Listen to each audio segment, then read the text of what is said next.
Okay, everybody, here is Lucy again. I hope all of you are doing great and having a good day. We're talking about saber y conocer. I think last time I talked to you a little bit about these two verbs. I don't know if you remember that I say, keep these verbs in mind, right? Because I knew that we were going to talk about them in a little bit. So, saber y conocer o saber and conocer are two verbs that mean to know in English. This is very similar like the situation we got with ser and estar. Remember that we use one for origin, that is ser for physical description, and then estar, we use it for location and for well-being and for present progressive. So this is very similar to that concept. So in English we say to know, but in Espanol we have two verbs who made that kind of like the same meaning. So saber means to know in an informational sense, and always gonna be saber plus infinitive. Also, how to do something. For example, yo sé bailar. Yo sé hablar español. That is, I know how. Okay. Oh, I knew some information. Usually they going to be followed by questions like ¿dónde? ¿Quién? ¿Cuál? For example, yo sé dónde está mi familia. I know where my family is. So I will be able to know that it's just information when I'm using saber. Conocer, on the other hand, is when you're talking about the sense of being familiar with something or someone. For example, I know, if you wanted to say in English, I know Jennifer Lopez, right? You would say in español, yo conozco a Jennifer Lopez, right? You won't say yo sé Jennifer Lopez. So you have to see that when we're talking about being acquainted with something or someone. For example, right here. When saying you know someone, use a after conocer. This is called a personal aid. Really, we don't have that in English. So here you say, yo no conozco a Chris. O yo conozco a Chris. That means that you know him. You have, talk to that person, you have say hello, that person know who you are. So that's when we're talking about conocer. Okay? And the other hand, if you come over here and talking about saber, you say, ¿sabes dónde está la biblioteca? Do you know where the library is? So here you're talking about, right? Saber. So it's a knowledge, an informational sense like we're talking about here. So please keep that in mind. When we do activities about this, it will be easier for you to understand. Now, the conjugation of saber a conocer are these two. These two verbs are irregular because the first person is irregular in each of them. For example, you say, yo sé and yo conozco. But if you see the pattern, it's just exactly like comer. S-E-M-O-S-N. Conocer the same. S-E-M-O-S-N. So let's repeat then so you know what is the right pronunciation. So saber is the infinitive, means to know. Again, is when you're talking about saber how to do something or an informational sense. Right? I know where something is. I know where something is located. I know who that person is. And I know how to play the guitar. I know how to speak Spanish. So that is saber. So this is the pronunciation. Yo sé, tú sabes, él, ella, usted sabe, nosotros, nosotras sabemos, ellos, ellas, ustedes saben. Conocer, on the other hand, like I said before, is when you're talking about in the sense of being familiar with something or someone, right? When you have met somebody or where you has gone to that place, right? For example, yo conozco California. When you say yo conozco California, that means that you've been there.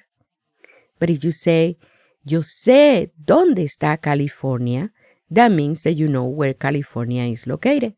But that doesn't mean necessarily that you've been there. Okay? So, conocer. So, yo conozco, tú conoces, él, ella, usted conoce, nosotros, nosotras conocemos, and ellos, ellas, ustedes conocen. Here we're giving you a little bit more examples, so it will be easier for you to understand. Saber. Remember we're talking about knowledge, information. So, for example, ¿sabes quién es el presidente de Colombia? Do you know who is the president from Colombia? Or Colombia's president, right? So you're going to be able to, it's informational. Usually saber is going to be followed for many of these. ¿Sabes dónde? ¿Sabes quién es? ¿Sabes cuál? Right? Because by you knowing that means that you know the information. So it's knowledge. Okay, here we got and say, ¿sabes patinar? Do you know how to skate? Ice skating. ¿Sabes un lugar? Do you know a place to practice?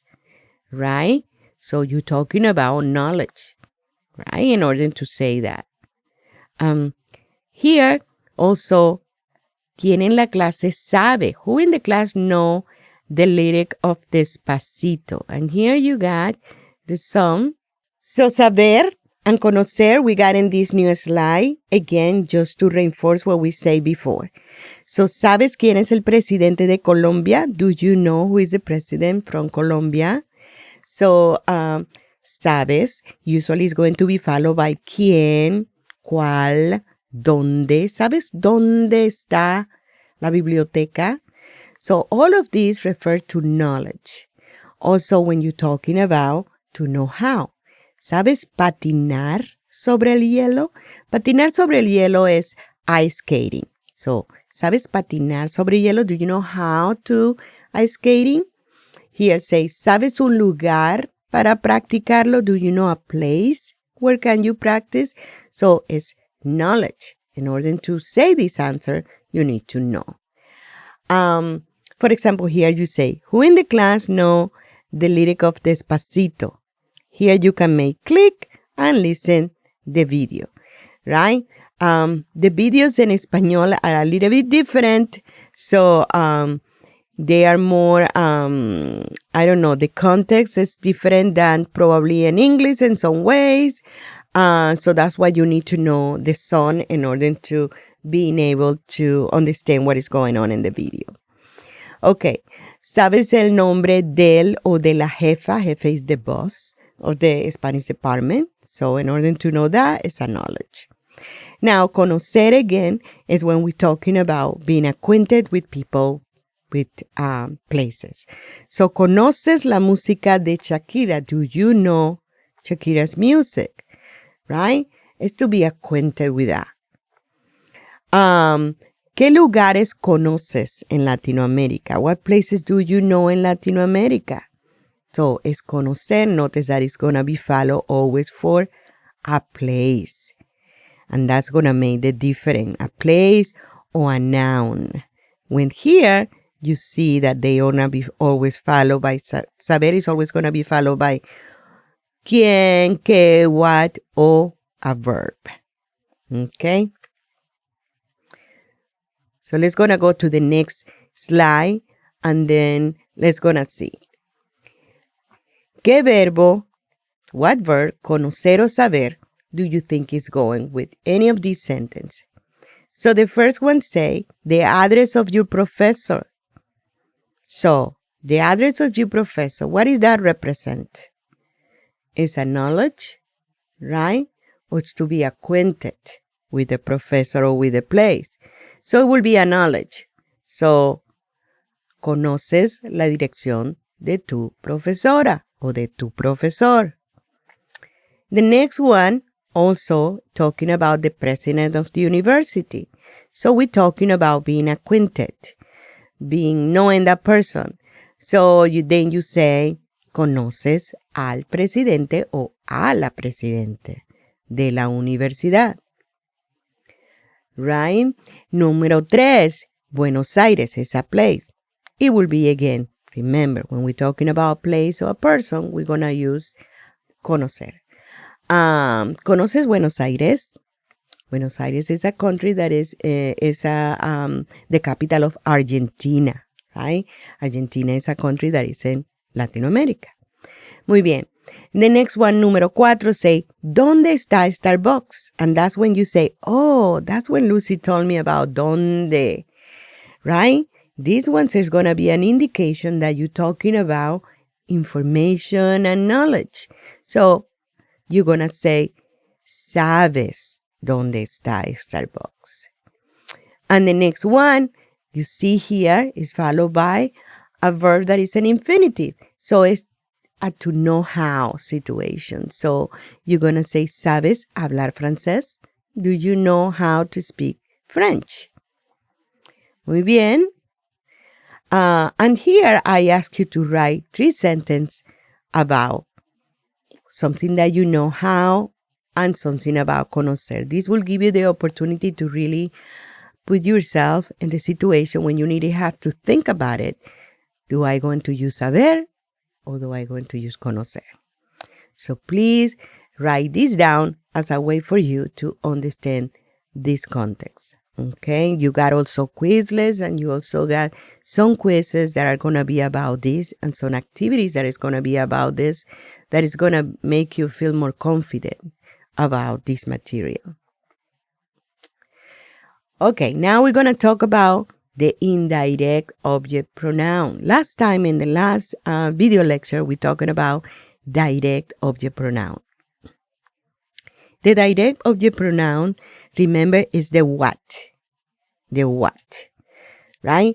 I have a book. I have what? I have the book. I have it. En español, I would say, yo lo tengo. The difference between Spanish and English and the direct is that we always going to place that in front of the verb. In English, we place it after the verb. You say, I have it. In español, we say the equivalent, I eat half. So remember that, because I know it sounds a little bit kind of like different, but that is the grammar in español. So now we're going to talk today about the indirect. The indirect, I think, is not going to be as hard for you because we have used this before without knowing that was an indirect object pronoun. Remember when we're talking about gustar, me gusta, te gusta, those are indirect object pronouns because what we say literally is me gusta la música. So what we're saying is music, it is pleasant to me, right? So that's to me, to you, to him, to her. Those are the indirect. Okay? So here, an indirect object pronoun takes the place of an indirect object.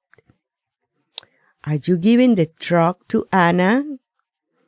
Remember, the direct will be the what. Are you giving what? The truck. But now we're going to concentrate in who are the recipient of that. So are you giving the truck to who? To Anna. So I'm giving the truck to her. So Anna is the indirect object. So yes, I am giving the truck to her. Right? Yes, I am giving the truck to her. Muy bien.